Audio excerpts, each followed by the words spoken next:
하나님의 말씀 읽겠습니다. 하나님의 말씀은 에스겔 46장 16절부터 24절까지 말씀입니다. 에스겔 46장 16절부터 24절까지 교독하겠습니다. 제가 먼저 16절을 읽겠습니다.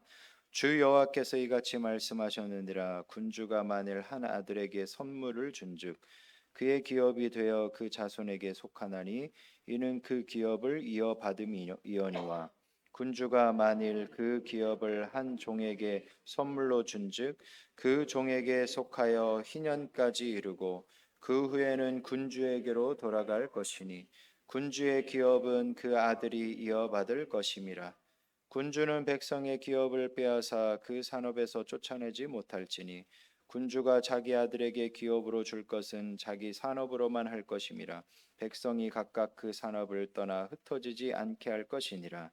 그 후에 그가 나를 데리고 문곁 통행구를 통하여 북쪽을 향한 제사장의 거룩한 방에 들어가시니 그 방 뒷서쪽에 한 처소가 있더라.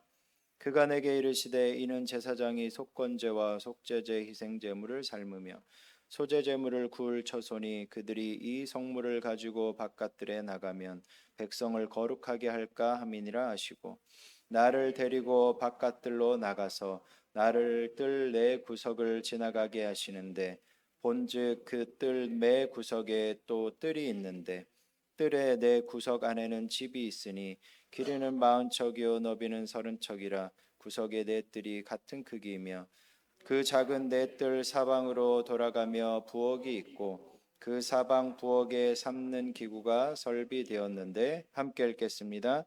그가 내게 이르시되 이는 삶는 부엌이니 성전에서 수종드는 자가 백성의 재물을 여기서 삶을 것이니라 하시더라.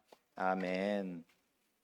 오늘 본문은 군주, 왕의 재산과 성전 부엌에 관한 규례가 각각 나오고 있죠.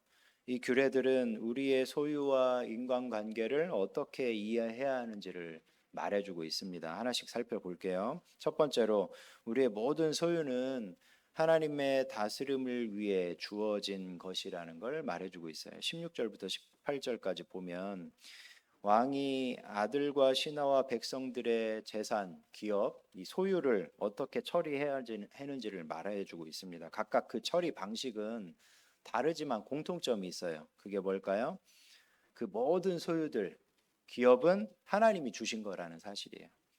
왕이 아들과 신하에게 기업을 주든 아니면 백성들이 자기 기업을 가지든 그 모든 기업은 원래 하나님의 것이고 하나님이 주신 것이죠.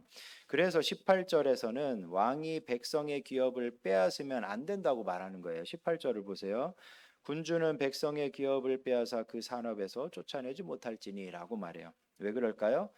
그 기업은 원래 왕의 것이 아니라 하나님의 것이니까. 이렇게 왕의 기업은 왕의 기업이든 백성의 기업이든 다 하나님이 주신 것입니다. 중요한 것은 하나님이 왜 기업을 주셨냐는 거죠. 그 답은 기업이라는 개념 자체에 있어요. 성경에서 기업은 단순히 이스라엘 백성들이 잘 먹고 잘 살기 위해 주어진 소유나 재산이 아니라는 거예요. 성경에서 기업은 하나님의 다스림을 위해서 주어진 소유입니다.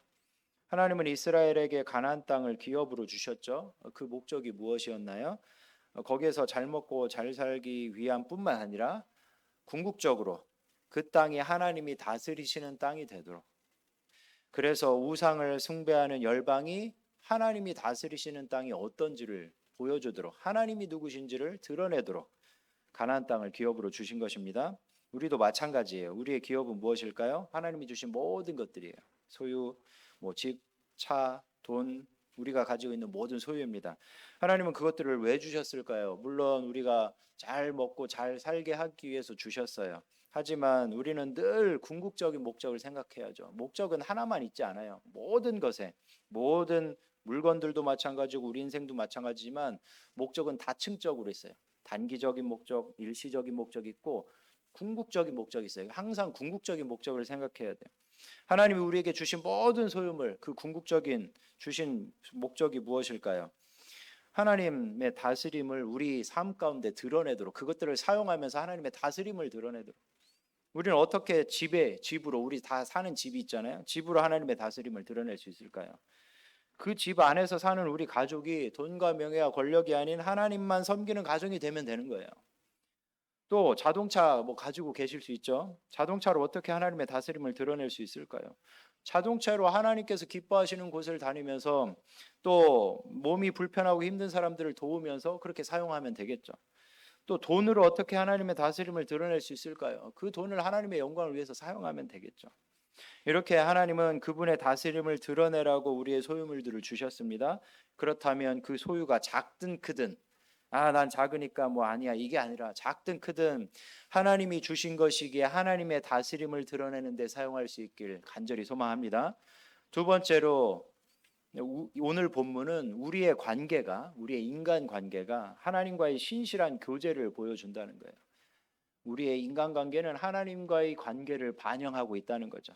19절부터 23절이 그걸 말하고 있는데, 19절부터 23절은 제사장들이 희생제물을 삶거나 굽는 부엌에 관한 규례를 말하고 있어요. 20절 마지막 부분을 보면 이 성물을 가지고 바깥들에 나가면 백성을 거룩하게 할까 함이니라고 말씀하죠. 이 말은 성전 안뜰 부엌에서 삶거나 구운 희생 제물은 하나님께 이미 거룩하게 바쳐진 것이기 때문에 함부로 이 바깥들로 가지고 나가서 사람과 접촉하게 되면 그 사람이 죽을 수도 있다는 거예요. 그 성물이 되었기 때문에. 이 경고는 하나님과의 교제가 결코 가벼워서는 안 되고 신실해야 함을 말합니다. 그러니까 이 희생제물을 하나님께 바친다는 것이 제사잖아요. 그건 하나님과 교제한다는 거잖아요. 하나님과의 관계 속에서. 근데 그게 가벼워져서는 안 된다는 거죠. 성물을 뭐 함부로 막 밖으로 갖고 나가고 이래서는 안 된다는 것. 하나님과의 관계는 신실해야 된다는 걸 말해주고 있어요. 그렇죠.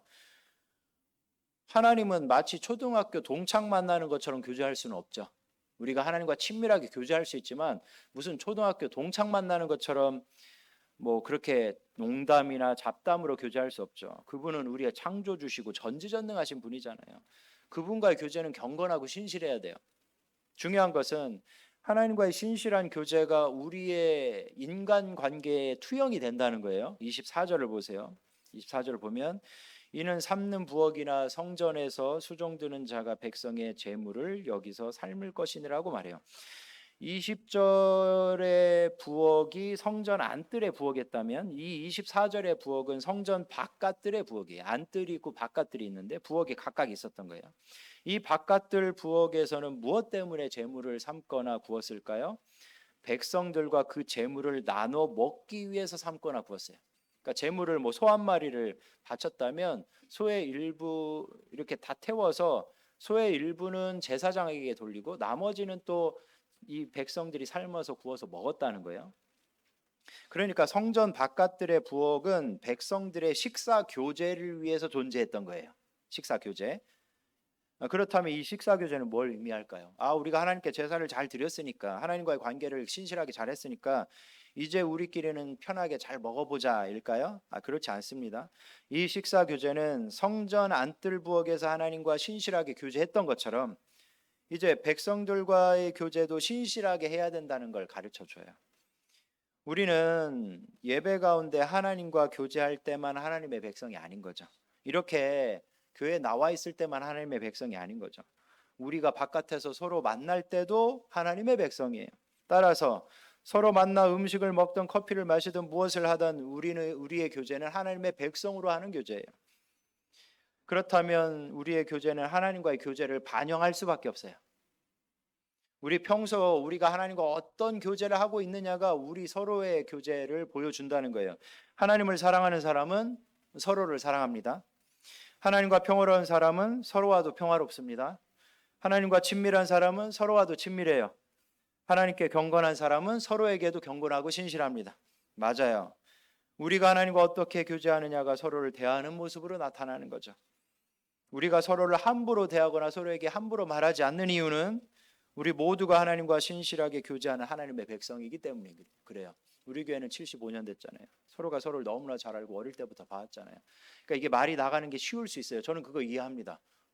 친구처럼 어릴 때부터 있었고 선후배로 있었고 아들 딸처럼 다 있었기 때문에 우리가 마치 가족에게 말이 쉽게 나가는 것처럼 우리 안에서도 그럴 수 있어요. 저는 그거는 인간적으로는 충분히 이해할 수 있다고 봐요. 근데 뭐 이제 제가 새벽 기도니까 더 쉽게 이렇게 좀 쉽게는 아니지만 진솔하게 말할 수 있는 것 같아요. 그 말들 때문에 상처받는 분들이 많아요. 우리가 가족끼리 상처 많이 받잖아요. 왜 그런가요? 쉽게 말하니까. 너무 편하니까. 근데 우리 교회에서 그런 일들이 있더라고요. 좀 종종 있더라고요. 물론 편하니까 그럴 수 있어요. 너무 서로를 잘하니까 그럴 수 있어요. 그런데 하나님의 백성이에요. 네, 하나님의 백성이에요. 그냥 내가 너를 몇십 년 전부터 봐온 꼬마 같은 애니까 내가 너를 함부로 할게, 이게 아닌 거예요. 어, 그냥 또 그런 것도 아니에요. 뭐 이게 내가 상처 줄까 봐 조심해야지, 이것도 아니에요. 그냥 하나님의 백성으로 대하면 돼요. 서로를 하나님의 백성으로, 하나님의 사람으로. 우리의 인간관계는 어떤 상태에 있습니까? 우리는 서로를 어떻게 생각하며 대하고 있습니까? 부디 우리의 교제가 세상적인 수준에서 그치지 않고 하나님과의 신실한 교제를 보여주는 교제가 되길 간절히 소망합니다.